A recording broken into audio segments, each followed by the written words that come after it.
Wasiat Nabi apa kepada Sayyidina Ali? Ali, Ja'far, dan ada satu sahabat lagi, tolong kalian mandikan saya, tidak boleh orang yang lain. Jadi Nabi sudah mau meninggal itu sudah wasiat, siapa yang memandikan beliau? Hah? Boleh kita berwasiat seperti itu? Nah, saya lupa nanti kalau nanti saya meninggal, Tengku Muna, Tengku ini yang mandikan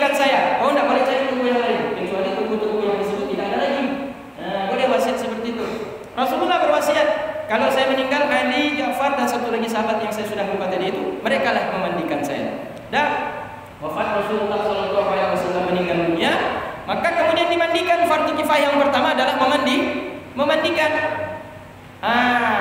Ja'far yang tuang air, Ali yang bukan gosok-gosok, dibantu oleh satu sahabat lagi. Sebelum memandikan terdengar suara di dalam kamar Rasulullah, di sudut kamar Rasulullah itu terdengar suara, "Ya Ali, jangan kau mandikan tubuh suci itu. Jangan kau mandikan tubuh suci itu." Ada suara, tidak ada orang.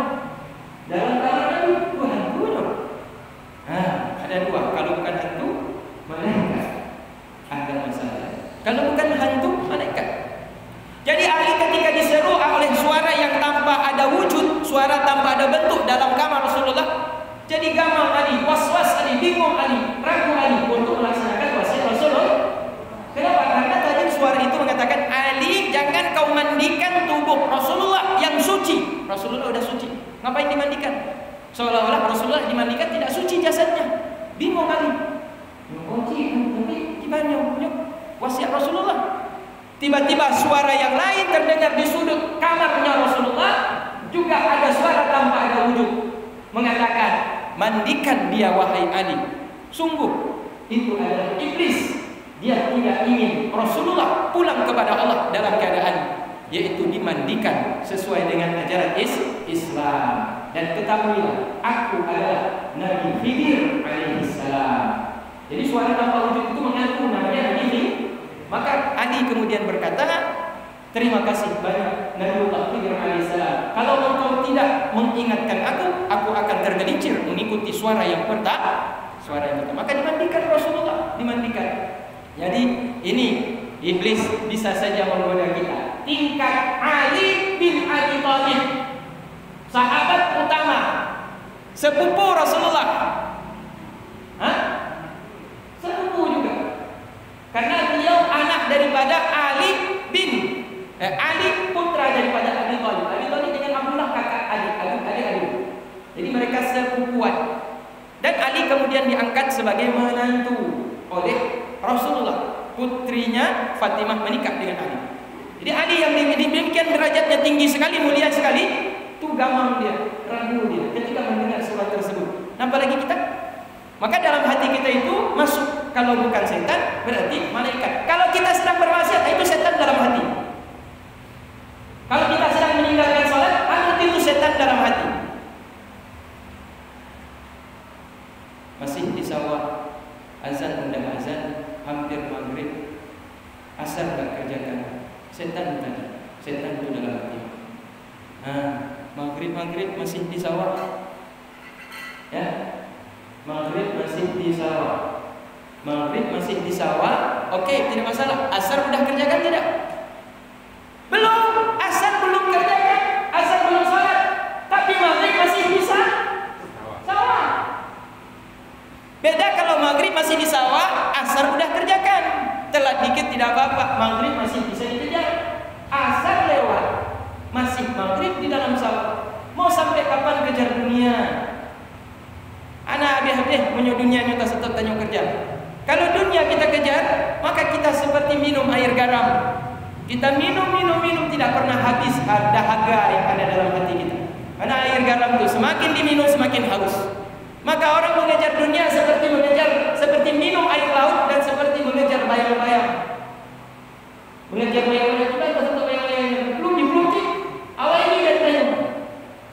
Tidak akan sampai kita mengejar dia sampai selesai, tidak akan bisa kita kejar dunia tersebut. Maka bisikan dalam hati itu, kalau dia menuju kepada perintah taat kepada Allah, maka yakin itulah yang harus diikuti. Itulah ilham petunjuk datang dari Allah melalui bisikan para malaikatnya yang masuk ke dalam hati kita. Tapi kalau ini kita dorong, kita keluar, kita ikut nafsu, maka kita sudah dikuasai nafsu karena mengikuti bisikan syaitan. Jadi itu tanda kalau kita ini dalam hati kamar kita, dalam ruang hati kita ada dalamnya itu apakah iblis atau syaitan. Lihat saja perbuatan kita apakah taat ataukah justru melawan kepada Allah. Nah itu saja. Jadi kalau sudah ada hal seperti itu, astagfirullah, kerjakan terus ibadah. Ibadah tidak lama, cuma yang membuat berat itu adalah nafsu. Ibadah tidak lama. Allahul Fattah, Allah yang maha membuka. Ya Allah, bukakan pintu kepadamu, bukankah dalam hatiku benci meninggalkan perintahmu dan benci melakukan maksiat kepadamu. La haula wala quwwata illa billahil aliyyil azim. Tidak ada mampu kita untuk beribadah kepada Allah. Kita ibadah bukan karena kita punya kemampuan, tapi karena kekuatan yang Allah berikan, karena kemauan yang Allah berikan hidayah petunjuk kepada kita. Tidak akan mampu kita meninggalkan maksiat, karena setan kalau sudah dipegang kaki kita nggak akan dilepas. Iblis kalau sudah dipegang kaki kita, diseret kita berbuat maksiat, nggak akan dia lepas tuh. Karena dia berjuang sampai bagaimanapun caranya. Hamba Allah Ta'ala ini saya seret masuk dengan saya ke dalam jurang neraka. Dia berjuang mati-matian. Kita juga harus berjuang keluar daripada jeratan iblis. Kalau kita ikuti saja, maka kita akan dipegang terus tidak akan dilepas kita. Iblis tidak akan lepas kita. Sampai detik-detik terakhir, dia tahu Rasulullah SAW husnul khotimah, meninggal dalam keadaan baik, pulang kepada Allah, wafat dalam keadaan husnul khotimah, baik tidak dalam keadaan durhaka kepada Allah. Tapi dia ingin Rasulullah walaupun baik kehidupannya, meninggal akhir nafasnya dalam taat kepada Allah, tapi dia ingin agar Rasulullah kembali dalam keadaan tidak bersuci, tidak mandi, tidak berwudu. Tuh, coba bayangkan iblis tuh. Detik-detik yang paling menentukan kepada iblis untuk membuat apa yang dia perjuangkan selama ini akan berhasil atau tidak berhasil. Penentuannya pada waktu sakaratul maut. Penentuannya pada waktu sakaratul maut. Maka sakaratul maut ini ketika sudah menghembuskan nafas yang terakhir itu sakit, maka dikatakan sakaratul. Bahasa Arabnya sakarat artinya sakit. Maut, mati, sakit, mati. Sakit ketika mati, menarik nafas itu pelan-pelan itu sakit tuh. Jadi pada waktu sakaratul maut, disitulah iblis dijaganya betul-betul orang yang sudah hampir meninggal dunia untuk mengucapkan kata-kata kufur, kafir, ingkar kepada Allah, kafir, ingkar kepada Rasulullah, kafir, ingkar kepada malaikatnya, kafir, ingkar kepada Al-Quran, kafir, ingkar kepada takdir baik dan buruk, kafir, ingkar kepada hari kiamat. Dia ingkar kepada salah satu di antara 5 rukun Islam, 5 rukun iman tersebut, maka kembali dia kepada Allah dalam keadaan dia beriman. Ya Allah, saya tidak ridho ya Allah kalau meninggal sekarang.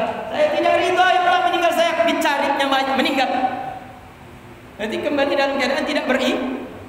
Dia percaya kepada Allah, dia percaya kepada Rasulullah, percaya dengan hari kiamat, percaya dengan Al-Quran, ya. Tapi dengan takdir Allah tidak ridho, dia tidak ingin mati saat itu juga. Ketika mau meninggal dunia, dia katakan, aku tidak ridho ya Allah, engkau cabut nyawaku saat ini. Karena kenapa? Ridho bil qadri khairihi wa syarrihi termasuk rukun iman. Ridho dengan ketetapan Allah, takdir baik dan buruk itu merupakan salah satu rukun iman.